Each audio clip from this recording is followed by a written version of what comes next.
There's only one Missy. There's only one Rihanna. There's only one Beyonce. Everybody that you said earned to be the only one. So that's my goal, to be the only DreamDoll, period.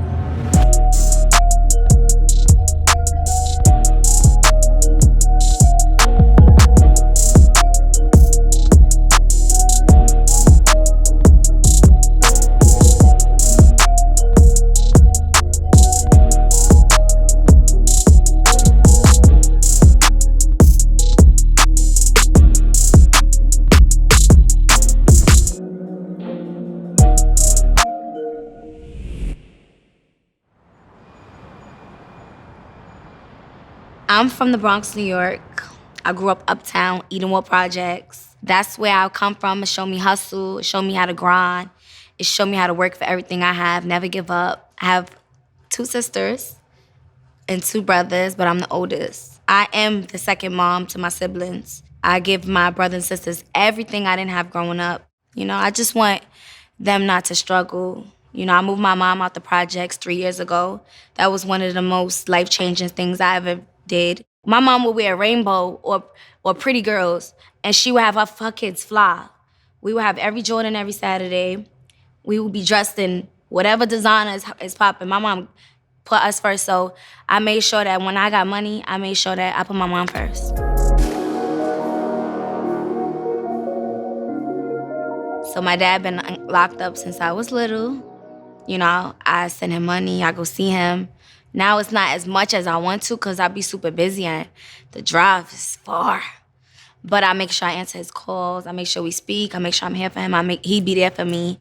Our relationship was through jail, through phone calls and visits. I wish that my dad, I could call and be like, Daddy, this guy, my dad ran in 2.5 seconds. If my dad was home, he would have been my road manager. He not letting me even go to the bodega by myself. I feel like if my dad was here, I would have been a little bit more structured.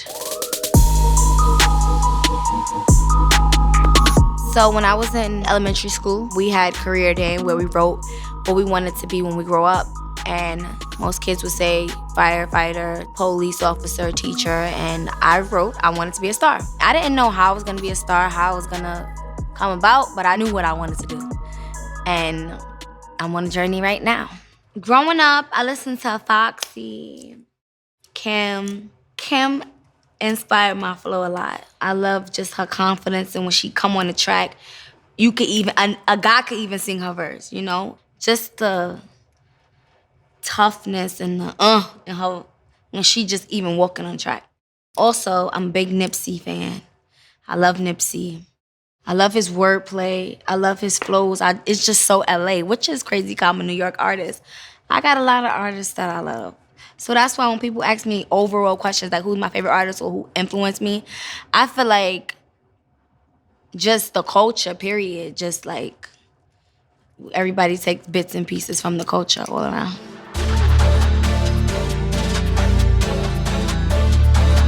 I've been rapping since I've been in college. So I used to record in the studio in the Bronx.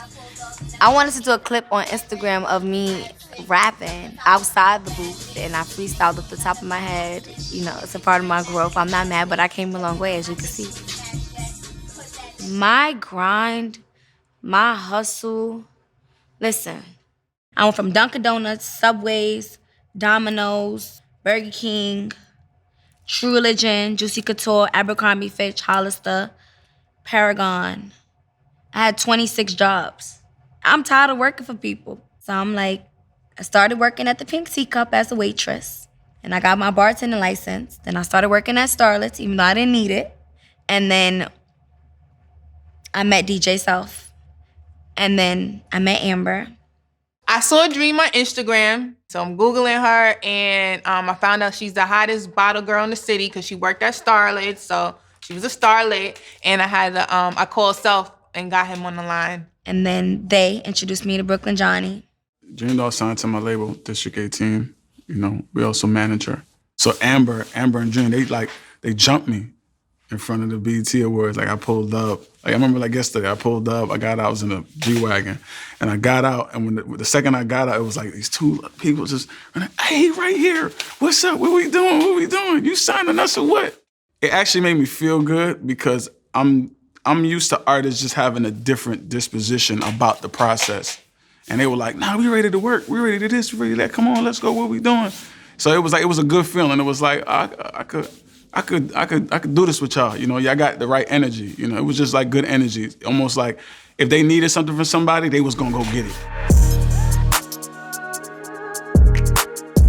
You don't get a second chance at a first impression.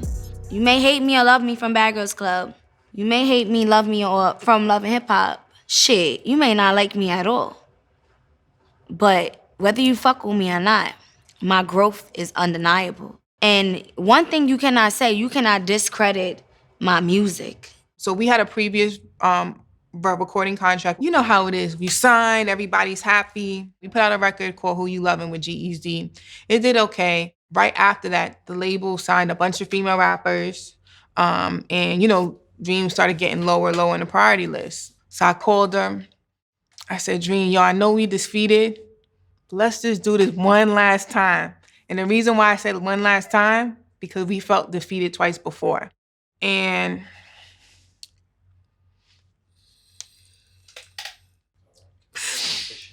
it was a time where I wanted to give up. It wasn't working. At the same time, I got a team to feed. I got a family to feed. So if I give up, what about all the work that Amber been doing? I definitely rebranded myself. And it takes a lot to know that you need to be rebranded. People think they the shit and they don't really be the shit. Like you gotta step back and go through shit. And I went through depression. I cried on Instagram. I had all types of breakdowns. And it's just like, it was more like, I used it for like, to be better. One, I know there's a guy. Because I'm telling you, where she was at and where I was at, we wanted to give up. So T.I. always been a big supporter of DreamDoll. And my boy, BL, was talking to T.I. He's like, yo, try to get her to come here. He want to work on some records. T.I. spoke to her. He let her talk. What it was, she's defeated. Yo, fuck this shit. These people doing, you know what I'm saying? Whatever T.I. said to her, made her get on the phone. Okay, Amber, we doing a Valentine's mixtape. We doing this, we doing that. So after she come up with like 10 ideas, she's like, Amber, let's just do a freestyle. And that is the reason why we're fucking here today. Because of that different freestyle, and it led her to give her that energy that she needed to keep fucking going, and it gave me the energy to keep fucking going and to not give up on this shit. 6 months later, we had a deal at Warner, but we still here. Being a female artist from reality TV is still a challenge for me. It's like I was tired of being looked at as like playful music, like fun, cute. I don't want to be cute. I want you to be like, that bitch shit is fire. I want you to be bopping your head with the stink face. But, yeah, you also have the nice body, the pretty face, and it's just like some men feel as if they can use themselves or their fame or how successful they are and try to, like, bargain with me. I got DMs and text messages saved in my favorites till today, where I done hit guys up and say, oh, let's work. And they'll hit me with some shit like, oh, let's fuck and shit like that. What the fuck you think I need to fuck you for your voice?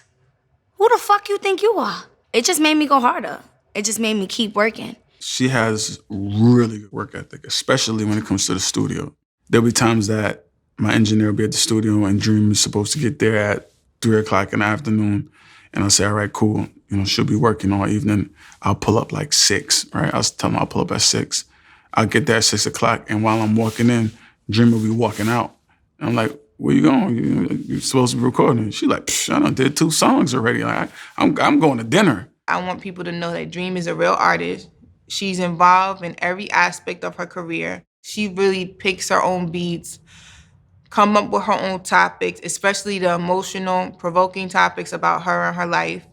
And she lets it all out. I want to be mega. You know the face, you know the name, no matter where I'm at. The future of DreamDoll is to be a brand, a powerhouse brand, music, fashion, and products. Her fans and people, especially in our city, they got to really kind of grow with her in a sense. So she really has that like underdog thing, like, oh shit, you know, I watched her on Bad Girls Club, I watched her on Love and Hip Hop. Yo, she's doing music now. Oh wow, look, she's really taking this serious. Oh look, Dreams on the TV, dope video. So it's like, it's really growing. You have a story there. It doesn't feel like what they quote unquote call an industry plant, like this just came up overnight. This is somebody you watch hustle. You know, this is a person you watch do thousands of bookings. This is a person you watch go to the club and collect almost no money to like going to the club now and killing it. Dreams fearlessness definitely comes from the Bronx. You know, everybody we know from the Bronx is just fearless. You know, when you look at everybody that's from there, you got Cardi B, you got Fat Joe, French Montana. You know, I mean, that's just a little bit of all of the greatness that has come out of the Bronx. You know, Bronx is just fearless. We came a long way. Hold on, wait, because I'm tearing up a little bit. Ooh, we gotta drift, we gotta drift, we gotta drift, drift, drift, drift, drift. Like I said, I'm still kicking down doors. Like DreamDoll is not, I'm not finished yet. I'm not even started.